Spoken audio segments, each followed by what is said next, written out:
नमस्कार, आप सभी का रमेश सुरेल यूट्यूब चैनल पर बहुत हार्दिक स्वागत है। राजस्थान कर्मचारी चयन बोर्ड द्वारा आयोजित सीएचओ पेपर रद्द होने की पूरी संभावना है। अभी तक मिले एविडेंस, सबूत, प्रमाण के आधार पर यह कहा जा सकता है कि पेपर रद्द होगा। अब इस रद्द होने से बचाना बहुत मुश्किल है, क्योंकि अभी जो सबूत एविडेंस आए हैं उस बात को लेकर इस वीडियो में विस्तार से चर्चा करूंगा कि कौन से एविडेंस आए जिसके आधार पर कहा जा सकता है कि सीएचओ का पेपर रद्द होगा। एसओजी ने परिवाद दर्ज कर लिया, एसओजी को एविडेंस दिए, उसकी जांच जारी है। लेकिन जो एविडेंस आए हैं जिसके आधार पर कई क्वेश्चन मार्क राजस्थान कर्मचारी चयन बोर्ड पर खड़े हो जाते हैं। इसी के साथ में किस किस की भूमिका, और यदि ये इसकी पूरी निष्पक्ष तरीके से जांच होगी तो बहुत बड़ी बड़ी मछलियां पकड़ में आ सकती हैं। अभी तक हालांकि पीछे जितने भी पेपर हुए उनमें कोई भी ऐसी निष्पक्ष जांच नजर नहीं आ रही। अभी आपके स्क्रीन पर जो मैंने कल वीडियो बनाया था उसमें मैंने बताया था कि सुबह 8:02 पर पेपर आया। एक सुनीता नाम करके एक कैंडिडेट है उनके पास। लेकिन अब सुनीता के पास जहां से पेपर आया वो एक विनोद मीना नाम करके कैंडिडेट है। उसने सुनीता को पेपर भेजा और वो सुबह 7:02 पर पहला पेज विनोद मीना के पास आया। उसके बाद पूरा पेपर 7:22 पर लगभग पूरा पेपर आ चुका। उसके बाद उन्होंने सुनीता को पेपर भेज दिया। अब ये बात आती है कि विनोद के पास पेपर कहां से आया। विनोद के पास पेपर एक इंटरनेशनल कॉल नंबर से आया, जो तमाम मीडिया के अंदर जो चल रहा है।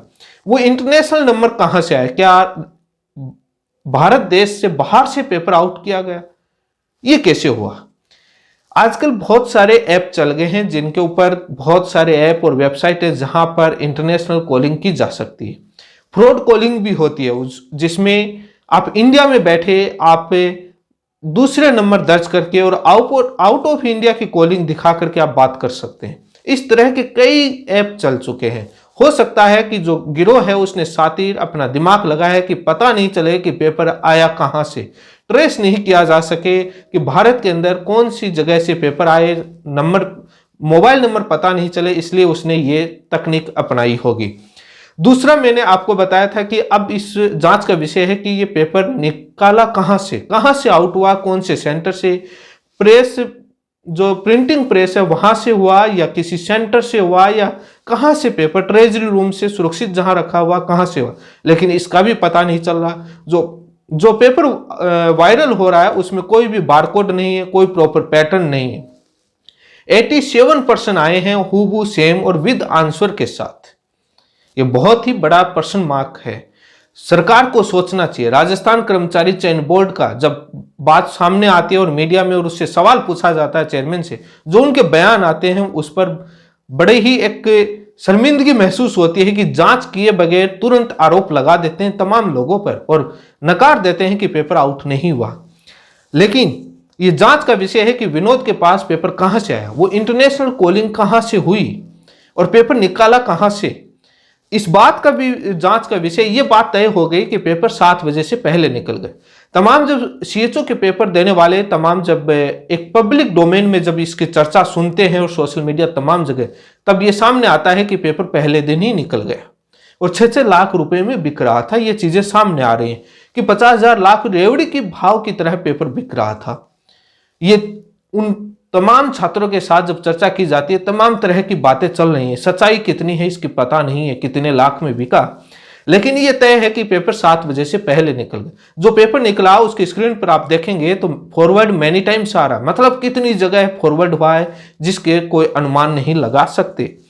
लेकिन क्यूआर कोड भी आप रीड नहीं कर सकते। इमेज को पेपर निकाला है वहां से उसको फोटो खींची है, फोटो लेने के बाद उसको टेक्स्ट में कन्वर्ट किया इमेज रीडर से ताकि बारकोड वगैरह कुछ नहीं आए। उसके बाद वर्ड के अंदर या जो भी है उसमें थोड़ा चेंज किया और ऊपर नीचे किया इसको गैस बनाने की, ताकि कुछ भी पता नहीं चल सके कि पेपर आउट कहां से हुआ।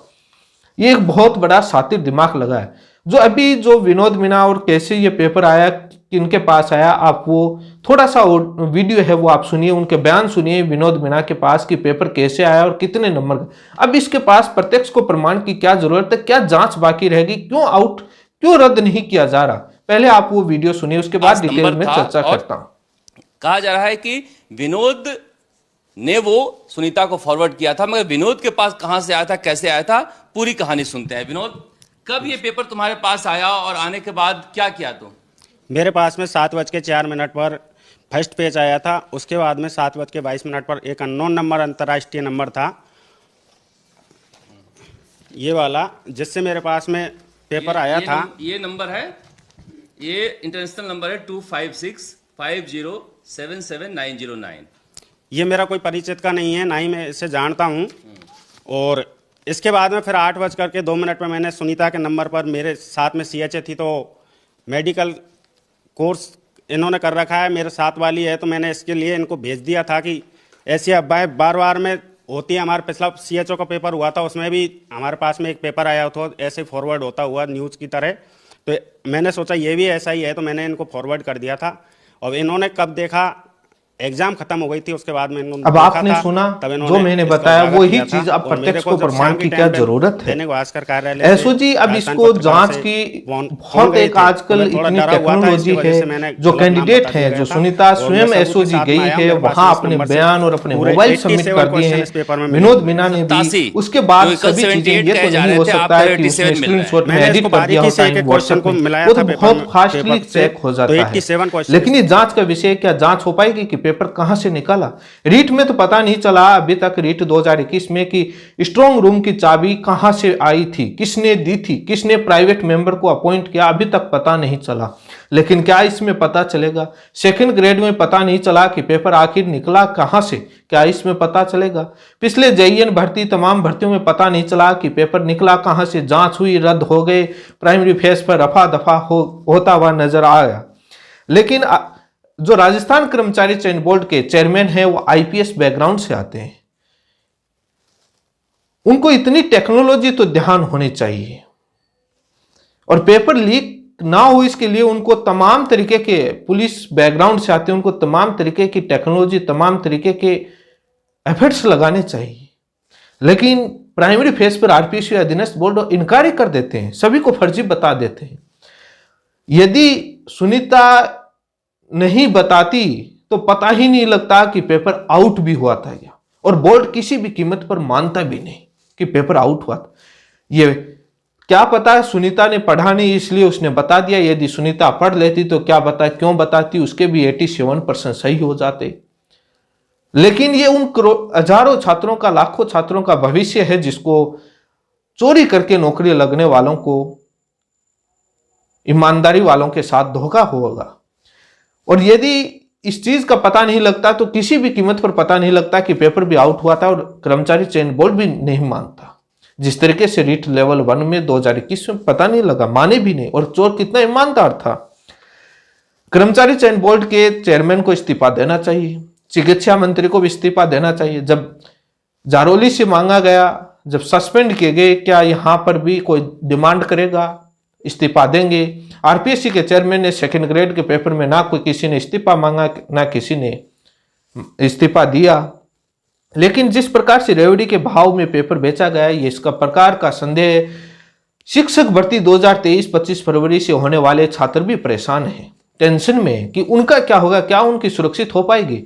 जब से पिछले दिनों में जितने भी पेपर हुए हैं, फायरमैन में भी मजदूरी करने वाले लोग नौकरी लगे और वनपाल वन रक्षक में भी लगे हैं, और मेरे आंखों के सामने मैंने देखा है, जिन्होंने कभी किताब उठाकर नहीं देखी। तो ये साफ है कि वो लोग पेपर तो आउट हुए हैं, सामने नहीं है। और ऐसा ही काम सभी भर्तियों में पेपर आउट हो रहे हैं। मेहनत करने वाले लोगों को नौकरी कहां से मिलेगी? इसमें ये नहीं कह सकते कि सरकार का दोष है, सरकार को कड़ी कार्रवाई भी करनी चाहिए। पेपर होता कहां से लीक है, ये अभी तक SOG या कौन क्यों नहीं पता चल रहा किसी भी भर्ती का।